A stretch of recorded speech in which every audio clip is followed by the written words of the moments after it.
So this is the other interesting thing we were talking about earlier about advertising, everything I went through with going from those bandit signs, and then the city comes down on us and says you can't use these anymore. And now our whole system of lead generation for my mortgage and real estate company, and I got, by that point, I think I had 5 or 6 people working for me that are dependent on me to deliver leads so we can do business. So obviously I can afford to continue paying them. And so when something like that happens, it's like, and you start moving forward and taking action, it's like people show up. And like one of the people that showed up, as you guys might remember, Mike Metters, who was our sales rep. We did a podcast with Andy and Mike. And so Mike worked at the local Fox affiliate there. And I remember he told the story about how all that worked is that, because typically when people call a television station, almost 100% of the leads never go anywhere. People find out how expensive it is, and they're like, ah. Or they advertise for a month or two, and then it doesn't work, and then they quit. And I remember I think we spent I think it was like $5,000 in television ads with him. He's like, so how did it work? And he's expecting me to go, it sucked, and I'm not going to do this anymore. We didn't get any leads off it, which I don't think we didn't get. We didn't get any leads. We got calls, but nothing turned into a piece of business. And he's thinking as soon as, because actually he came to my office and he's like, well, how did it go? And I was like, it didn't do well at all. We didn't get a single lead. We didn't make a dime. We just blew $4,500. And he's expecting because most advertisers, the next thing is, well, we tried your station, but it just doesn't work for us. So, hey, thanks for the opportunity. Good luck. Have a nice life. Mm-hmm. And instead I was like, but Mike, we have to figure out how to make it work. It was still that kind of a mindset.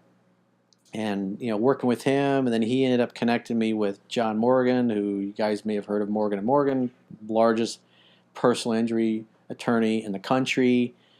And I ended up sitting down with John, and he helped me with advertising. Went through television advertising, radio, bus benches, billboards, newspaper ads, the wraps that they put on big city buses. And I remember him, he's like, pick a station and stick with it. And so I was working with Mike from the Fox affiliate, and I did what he told me. And it took several months, but it started paying out. And because it's just, it was like the right combination of people showed up, just like Andy had showed up. I had this idea for this, because we had a mortgage and a real estate company, and we were just flipping foreclosure properties and looking for ways to sell our own. And I was like, we're generating all these leads with, at the time, those bandit signs. It's like, well, let's put more of them out there, and we'll get other leads, and we can sell them other properties that are on MLS. And in that process, it's like Andy was somebody I'd gotten to know socially, and things weren't going well with the company he was working for, and we were just talking. I was like, man, you'd be perfect. And I ended up hiring him. He came to work for me. It's like, it just seemed like the right people just kind of showed up. Yeah. Once you start going after, you can't wait for things to be perfect, right? To get started. Things will never be perfect.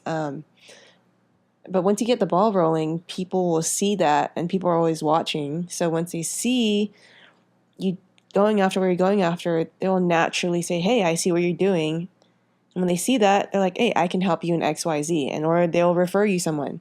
So yeah, when someone sees someone just, like the bravest thing, I'm not sure how the quote goes, but it kind of goes like, when you see someone striving and when you see someone struggling, it's like one of the most beautiful things you can witness, just because, not everybody has the courage to go after what they want and be seen as someone who's struggling, even though it's like the best thing anybody can do. And people just fall into place, honestly. Yeah, I remember Mike was telling me the story with like John Morgan, because everybody's like, oh, give me some business advice. What should I do? Or can I sit down with you? And usually he just, oh yeah, call my secretary, and that's his way to blow people off and kind of get rid of them, because the reality is real recognizes real. High achievers recognize other high achievers. And what Mike would, later told me, he says that John took a liking to me because he could tell I was different. I was the type of guy, if he was going to give his time to me, that I wasn't going to fucking waste it.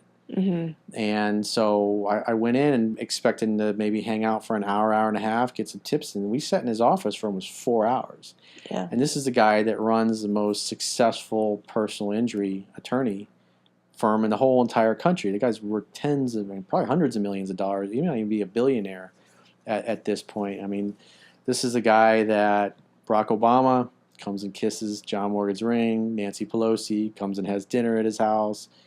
The Joe Biden, all of them, they're, because he's a Democrat, obviously, but he's that powerful and successful and has that much influence in the Democratic Party. And years ago, 25 years ago, it was me and this young upcoming kid, and he gave me 4 hours of his time for nothing, just because he could tell that if he was going to spend his time and give me some free advice, in essence, that I would actually follow through and do something with it. And it was funny, like Mike told me, like years later, every time John would do his annual renegotiating on his advertising, he'd always bring me up. He'd be like, "I brought you that guy." He's like, "I got him to spend all that money with your station. I helped make him," and it was because he would use that as like a chip. Because I mean, he'd done the station a favor by helping me, and by him helping me, he in essence helped himself, because that gave him another thing of leverage with the station for them to give him a better deal than he was already getting. And it's like one hand wash the other. Yeah. He helped me, I helped him, Mike helped us both. Yeah, and I think it's never necessarily the idea that people buy into, it's a person that they buy into. It's like the belief in the person rather than the idea, because the person's ultimately what matters in executing the idea. Yeah, it's like startups, because people that invest in startups, and I have friends that do that, they're equity investors, and a lot of it's just gambling, and what you're really gambling on is that is a person with the idea, the person like, the hopeful future potential Steve Jobs type that's just got a look in there, like we talk about in Tony World. It's like you see a lot of people that you meet there, and they just got a different look. They got a sparkle in their eye, and they look at the world a different way. And when they come up with something or an idea, they just go to execute it, and they look for reasons and ways to make that happen, instead of look for reasons why it's not going to work out. Yeah, for sure.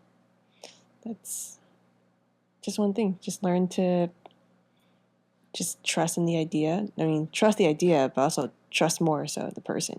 And plus, people love the underdog. They want to see the person that's down and out in their luck, or going, "Ooh, that doesn't look too good for them." Yeah. But when they see you still plowing forward and taking action and moving forward, it's inspiring.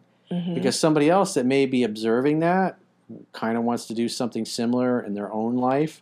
Maybe they got a different objective, but there's some big risks they want to take, but they don't really believe in themselves. And when they see you going for it and then actually getting results, it gives them faith and confidence that, hell, if that dude can do it, I got to be able to do it. Yeah, they say like what the greatest thing you can do is to inspire other people. And how boring would it be to have a story that starts out great? Like the best movies, it's always the underdog. They start out with the, humble beginnings, or, just struggling, and then they slowly rise to who they want to be and the character, the person they become. And yeah, how it just inspires other people to chase their own dreams.